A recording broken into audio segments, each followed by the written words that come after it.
Corporate connection में आज हम बात कर रहे हैं BLS इंटरनेशनल से, जो ग्लोबल स्तर पर visa, passport, counsellor, e governance और ई वीज़ा जैसी सुविधा मुहैया कराने वाली लीडिंग कंपनी में से एक है।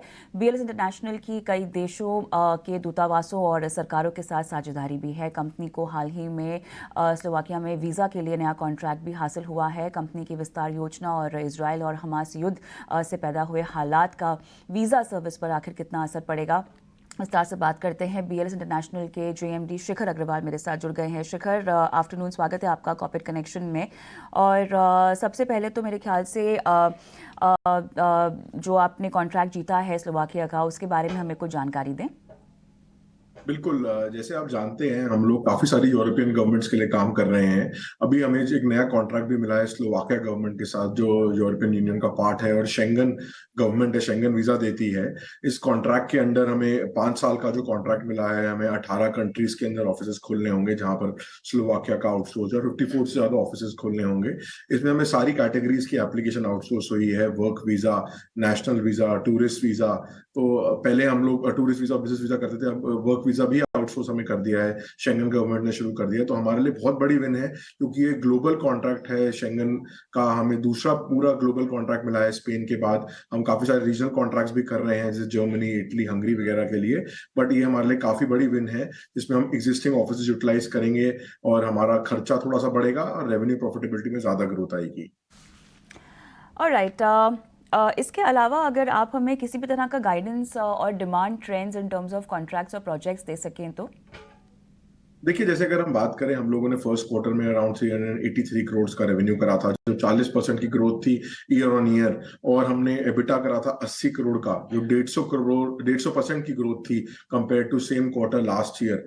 तो हमें फर्स्ट क्वार्टर में काफी अच्छी ग्रोथ मिली थी। हम लोग यही ट्राई कर रहे हैं कि मोमेंटम जो भी अचीव हो गया है, ये मेंटेन, हमें अभी दिखता है कि अच्छे नंबर्स आएंगे इस साल भी, मेंटेन होता हुआ दिख रहा है। अगर हम बात करें इस साल की, तो हमने काफी सारे नए कॉन्ट्रैक्ट्स डिप्लॉय करे हैं, जैसे जर्मनी गवर्नमेंट के लिए US मेक्सिको में, इटली गवर्नमेंट के लिए 5 कंट्रीज में, हंगरी गवर्नमेंट के लिए भी 5 कंट्रीज में, पोर्चुगल का कॉन्ट्रैक्ट हमने अगेन 3 साल के लिए एक्सटेंड हुआ है हमारा।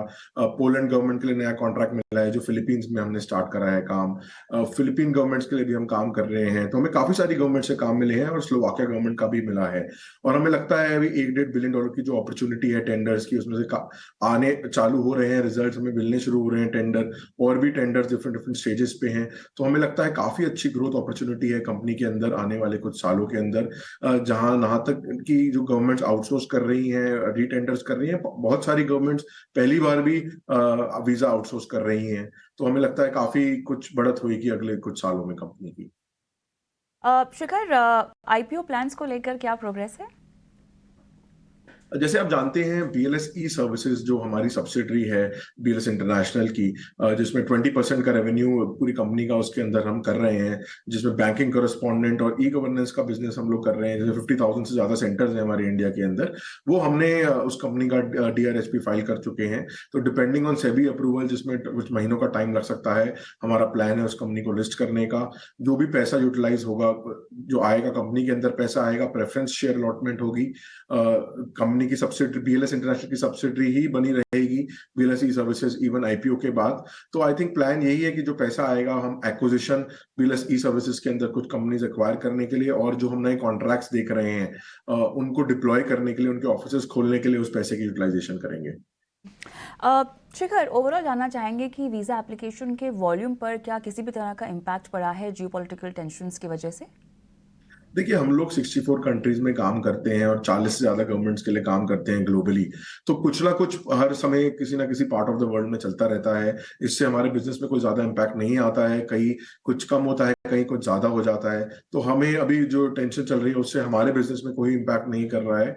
हमें तो बल्कि इनफैक्ट लास्ट ईयर से हमारी वॉल्यूम ज्यादा बढ़ गई है, लोग ज्यादा ट्रैवल कर रहे हैं। इंडिया से भी स्पेसिफिकली आउटबाउंड ट्रैवल बहुत बढ़ चुका है, और बाकी सारी कंट्रीज से भी हमें, चाइना भी अब काफी खुल गया है काफी हद तक, जो प्री कोविड में बंद हो गया था बिल्कुल, और लास्ट ईयर भी काफी बंद था। इस साल हमें चाइना के नंबर्स भी काफी बढ़ते हुए दिख रहे हैं। तो हमें कोई बड़ा इम्पैक्ट नहीं पड़ा है। इसके अलावा कोई और वैल्यू एडेड प्रोडक्ट्स जिसकी शायद लॉन्च करने की आपकी कवायद शुरू हो चुकी है या कुछ पाइपलाइन में हो? देखिए, हम लोगों ने मोबाइल बायोमेट्रिक एक प्रोडक्ट है जो कुछ सालों पहले लॉन्च करा था। लास्ट 1 डेढ़ साल में भी काफी कंट्रीज में लॉन्च कर दिया है प्रोडक्ट, जिसकी सर्विस बहुत अच्छी लोग ले रहे हैं, जिसमें हम लोग के घर या ऑफिसेज जाते हैं वीजा एट डोर स्टेप करने के लिए, वहीं पे बायोमेट्रिक लेते हैं। तो काफी सारे लोग जो सेंटर में नहीं आना चाहते, या टायर 2 या टायर 3 सिटीज में जिनको ट्रैवल करना पड़ता है, फ्लाइट लेकर आना पड़ता है, उनको हम खुद जाते हैं एप्लीकेशन लेनी। तो इस सर्विस की काफी अच्छी ग्रोथ हमें दिख रही है। और बाकी सर्विसेज जो लोगों को चाहिए होती है वीजा अप्लाई करने में, जैसे ट्रैवल इंश्योरेंस वगैरह, हमने टाई अप कर लिया है। तो काफी लोग हमसे ट्रैवल इंश्योरेंस ऑप्ट कर रहे हैं लेने के लिए, जिससे हमें भी कुछ रेवेन्यू शेयर मिलता है ट्रैवल इंश्योरेंस कंपनी से। तो हमें लगता है आने वाले कुछ सालों में लोग प्रीमियम लाउंजेस, प्राइम टाइम, काफी अलग अलग टाइप की सर्विसेज जो लोगों को फायदेमंद है वो लोग ले रहे हैं। शिखर, ये बताएं कोई एक्विजिशन प्लान, क्योंकि कैश रिजर्व जो है लगभग 650 करोड़ के आसपास का है, तो कुछ पाइपलाइन में यहाँ पर कुछ प्लानिंग स्टेज में? देखिए, हमने जैसे एक कंपनी लास्ट ईयर एक्वायर करी थी, जीरो मास, जो 150 करोड़ की एक्विजिशन थी, हमारे लिए काफी बड़ी एक्विजिशन थी। उससे हमें काफी बढ़त मिली है, रेवेन्यू प्रॉफिटेबिलिटी में हमारी रीच बहुत बढ़ गई है। तो हमारे पास जो कैश पड़ा है, हम उसी टाइप की एक्विजिशन देख रहे हैं, बोथ वीजा स्पेस में भी, ई गवर्नेंस स्पेस में भी, जिससे हमें रेवेन्यू प्रॉफिटेबिलिटी में बढ़त मिले, हमारा एग्जिस्टिंग नेटवर्क यूटिलाइज हो पाए। उसके अलावा जो और अपॉर्चुनिटी आ रही है हमारी टेंडर्स की, अगर वो मिलते हैं तो हमें डिप्लॉय करने के लिए ऑफिस भी इस कैश की यूटिलाइजेशन होगी। अगर आप देखें डिविडेंड की हमारी रेशियो बढ़ता जा रहा है, तो हमें लगता है इस कैश की बहुत इफेक्टिव यूटिलाइजेशन होने वाली है आने कुछ सालों में। और राज शिखर, बहुत बहुत धन्यवाद, आपने समय निकाला और इतने विस्तार से कंपनी की तमाम योजनाएं हमारे साथ साझा की और दर्शकों का मार्गदर्शन भी किया है। खाकर हमारे आज के एक्सपर्ट हमारे साथ बने हुए हैं। निमेश, सबसे पहले तो BLS इंटरनेशनल पर बात करेंगे, जहां पर हमारे साथ मैनेजमेंट था और उन्होंने अपनी न सिर्फ स्लोवाकिया के कॉन्ट्रैक्ट की बात कही, लेकिन बाकी अंतर्राष्ट्रीय बाजार में पैर किस तरह से वो जमा रहे हैं, जानकारी और ब्यौरा हमें दिया। आप बताएं, स्टॉक को लेकर आपकी रणनीति और आपकी रीडिंग क्या कहती है? देखिए, पिछले 3 सालों से आफ्टर कोविड स्टॉक ने काफी अच्छा परफॉर्म किया है और काफी अच्छा ग्रोथ भी किया है, जिसका हमको क्लियर उसके स्टॉक प्राइस पे हम लोग जो है वो इसका इम्पैक्ट देख रहे हैं। मुझे लग रहा है कि काफी पॉजिटिविटी जो है ऑलरेडी प्राइस के अंदर फैक्टरिंग हो चुकी है। कहीं ना कहीं डेफिनेटली कंपनी एक नीश सेगमेंट के अंदर काम कर रही है, और जिस तरह से जो गवर्नमेंट कॉन्ट्रैक्ट मिलता है, एक वन काइंड ऑफ मोनोपोलिस्टिक जो है वो बिजनेस मॉडल बन जाता है। लॉन्ग टर्म के लिए से मुझे काफी अच्छा लग रहा है, बट शॉर्ट टर्म के अंदर ऑलरेडी एक रनअप आ चुका है। तो मेरी राय यही बनेगी कि फ्रेश इन्वेस्टमेंट के लिए ये स्टॉक को स्टैगर्ड मैनर में ऐड करना चाहिए। इन पार्सल थोड़े थोड़े करके ऐड करने के लिए मेरी राय है। लमसम ये लेवल पे मैं एंट्री करने की राय नहीं देता हूँ, बट ऑल ओवर व्यू मेरा जो है वो ये स्टॉक के अंदर बुलिश है। और मुझे लग रहा है कि जिस तरह से मैनेजमेंट कमेंट्री दे रहा है और आने वाले दिनों की गाइडेंस दे रहा है, मुझे लग रहा है काफी अच्छा ग्रोथ देखने को मिल सकता है स्टॉक प्राइस के अंदर।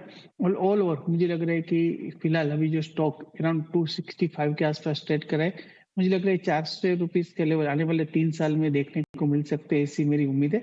बट फिलहाल ये लेवल से एंट्री ना लेते हुए स्टैगर्ड मैनर में ये स्टॉक को एक्यूमुलेट करना चाहिए। को किश्तों में खरीदारी करने की सलाह दी जा रही है BLS इंटरनेशनल में, लेकिन साथ ही आपका नज़रिया थोड़ा लंबा ही होना चाहिए। बात करते हैं सोने की। MCX पर 59,000 के नीचे जो है वो कीमतें चली गई हैं। अब